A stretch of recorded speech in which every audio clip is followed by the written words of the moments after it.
Imagine you are faced with something new, something you've never seen before, and you do not have a formula for it. You do not have a grand theory. You do not even have a clear explanation. All you have is memory, so you do what people naturally do. You look for something familiar, something nearby, something that reminds you of what is already known, and from that resemblance you make a decision. In a way, this is one of the most natural forms of intelligence. Not solving the world from first principles, but navigating it through similarity. And that, in a surprisingly deep sense, is what this video is about. Because hidden behind one of the simplest models in machine learning is a very old and very human idea. When we do not know what something is, we ask, what is it most like? And the more you think about that question, the less simple it becomes. What does it mean for two things to be close? Which differences matter and which ones do not? When does resemblance reveal something real and when does it mislead us? This is why I think KNN is so much more interesting than it first appears, not because it's complicated, but because it takes this quiet idea of similarity and turns it into a model. Hello, welcome back to my channel, and if you are new here, welcome. My name is Anna, and on this channel I explore machine learning concepts in a simple and intuitive way. If you enjoy this kind of content, consider subscribing and feel free to leave a like and a comment so that more people can see this video. Now let's get started. In this video, I want to approach KNN a little differently, not just as an algorithm, but as a way to understand how local comparisons can become predictions. We will build it visually, define it carefully, implement it from scratch, and then see where this idea works and where it begins to fail. So what is the actual problem KNN is trying to solve? We start with examples that we already know something about. They may belong to classes or they may have numerical values. Then a new point appears and we want to make a prediction about it. One way to approach that would be to search for a single global rule, a formula that explains the whole dataset. But KNN takes a different path. Instead of asking for one rule that explains everything, it asks a more local question. What can we learn from the points closest to this new one? The motivation is very simple. If similar points tend to behave similarly, then nearby examples should contain useful information, and from that idea, two natural tasks appear. If we want to predict a category, we have classification.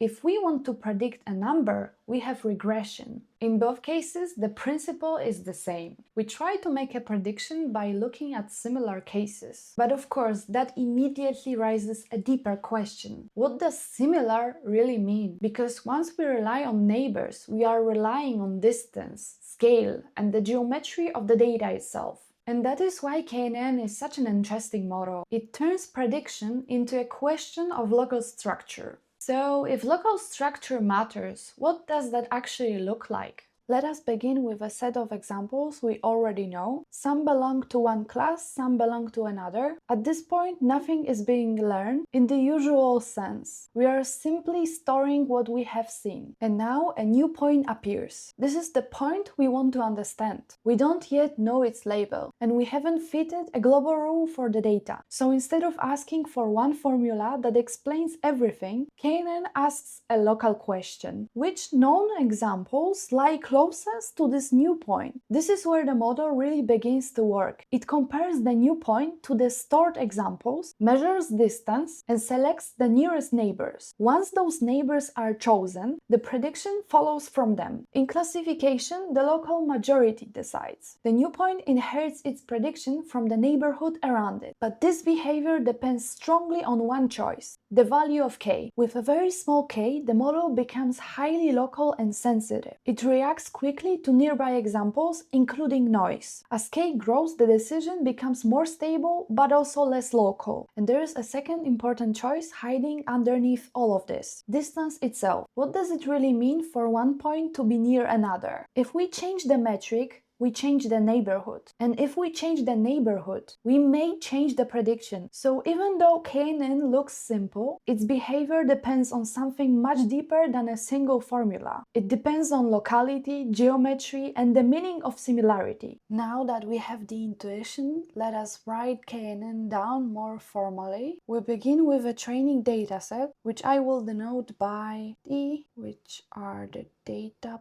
points xi and the target yi, and the number of points are from 1 until n, so we have n data points. Here each xi is a point in feature space and yi is the target associated with that point. Now suppose we are given a new point, which I will simply call x, and we want to make a prediction for it. The first step is to measure how far this new point is from every point in the training set. For that we choose a distance function, d of x xi, and this choice is already very important because in KNN the distance function is not just a technical detail. It defines what we mean by similarity. Once these distances are calculated, we select the set of the k nearest neighbors of x. I will denote that set by nk of x, and this is the core idea of the entire method. Instead of building one global rule for the whole dataset, we make a prediction using only the local neighborhood around the query point. Now from here KNN splits naturally into two versions, classification and regression. In classification the target is categorical, so once the k nearest neighbors are found, we predict the class that appears most often among them. In other words, the prediction is the majority vote of the neighborhood. Formally we can write it as this is the indicator function. In regression, on the other hand, the target is numerical. So instead of voting, we average the target values of the nearest neighbors. That gives, so the structure is the same in both cases. Find the nearest points first, then aggregate their targets. The difference is only in how that aggregation is done. Now there are two especially important choices here. The first one is k, the number of neighbors. This is a hyperparameter of the model. A small k makes the prediction very local and very sensitive to nearby points. A larger k makes it more stable, but also less local. The second important choice is the distance function itself. We might use the Euclidean distance, Manhattan distance, or something else depending on the geometry we believe makes sense for the problem. And again, this is also a hyperparameter because changing the distance function changes the neighborhood, and changing the neighborhood changes the prediction. Sometimes we also don't want all neighbors to contribute equally. In that case, we can introduce weights, usually giving more influence to points that are closer to the query point. So the nearest neighbors don't just vote equally, they vote with strengths that depends on distance. One final detail that is worth mentioning appears in classification: ties. If two classes receive the same number of votes, then the model needs a tie-breaking rule, and that can be handled in different ways. For example, we might choose a class whose neighbors are closer on average, or use distance-weighted voting, or apply some fixed deterministic convention. So even though the definition of KNN is short, its behavior depends on a few very meaningful choices: the number of neighbors, the distance function, and sometimes the weighting and tie policy. And this is why KNN is simple but not simplistic. In this notebook, I want to make KNN visible, implement it from scratch, and then explore the practical choices that really change the model. Let's make this concrete. We will start with a very simple one-dimensional example, because here we can actually see what KNN is doing instead of treating it like a black box. First, we have noisy observations around an underlying curve. And once we feed KNN to this data, we can see the prediction behave exactly the way we would expect from a local method. With a very small k, it follows the data very aggressively and we encounter overfitting. And as k increases, it becomes smoother and more stable. But with a very high k, the model is underfitting. Then we compare two slightly different versions of the same idea. On one case, every neighbor contributes equally. In the other, closer neighbors matter more. We can see that this changes the shape of the prediction, even though the overall method is still KNN. After that, we implement the KNN algorithm from scratch, and this is useful because it makes the whole procedure completely explicit. We measure distances, select the nearest points, and combine their targets. Here's the implementation for a regression model. We have two weights options here. The first one uses uniform weights among the neighbors, while the second uses weights that are dependent on the distances between a query and its neighbors. And here is the implementation for a classification model. If there is a tie in voting, we break it by choosing the class with the smaller total neighbor distance. If there is still a tie, we choose the class with the smaller sorted class label. We also compare that implementation to scikit-learn, just to verify that the behavior matches what we expect. Next, we show why KNN is called a lazy method. Almost nothing interesting happens at feed time. The expensive part comes later, when a new point arises and we have to search through the stored data to decide what is nearby.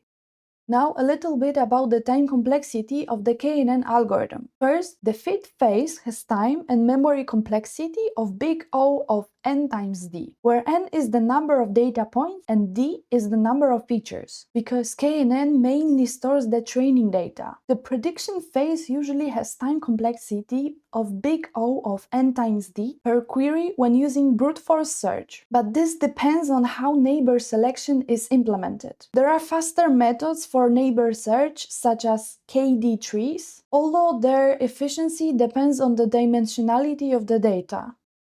Okay, now we can switch to a real dataset, the wine dataset. It has 178 data points, and each one has 13 features. This is where one of the most important practical issues appears immediately: scaling. Without standardization, distances are distorted by raw feature scales. After standardization, the model becomes much more sensible, and its performance improves significantly. Then we tune K properly by checking a range of values instead of guessing. The point here is not just to find a good value, but also to see that K strongly shapes the behavior of the model and should be chosen using cross-validation. Here we can see that the best K value for our wine dataset is 15. We also compare different distance metrics, and even if the performance difference is small here, it still illustrates an important idea. Changing the metric changes what the model considers similar. Then there is a tiny example showing what happens when the vote is tied. That is one of those details that sounds minor in theory, but in an actual implementation we need a clear rule. We can see that the query here was classified as class 0. So here's the tie example. We have two data points classified as class 0 and two data points from class 1, and the green star is our query, and it was classified as class 0. And finally, we add completely irrelevant random features. What matters there is not just the drop in accuracy, but what the drop means. As the representation becomes noisier, distance becomes less meaningful, and KNN starts to lose the thing it depends on most.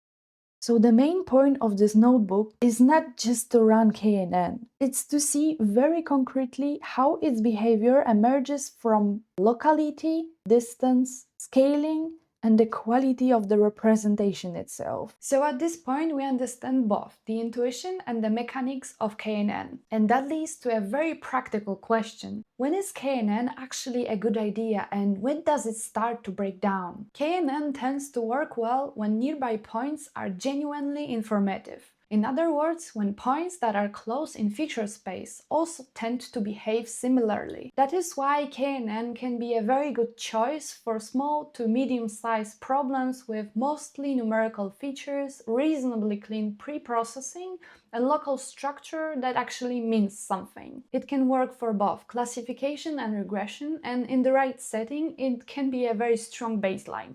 And the moment the geometry of the data becomes misleading, KNN starts to struggle. One of the most important examples of that is the curse of dimensionality. In high-dimensional spaces, distances begin to lose their contrasts. Points start to look almost equally far from one another, which means the idea of a nearest neighbor becomes much less meaningful. And once similarity becomes harder to trust, KNN loses the very thing it depends on most. Another issue is feature scaling. Because KNN works directly with distances, one badly scaled feature can dominate the calculation entirely. If one variable lives on a much larger numerical range than the others, it can drag the model toward itself and completely distort the neighborhood.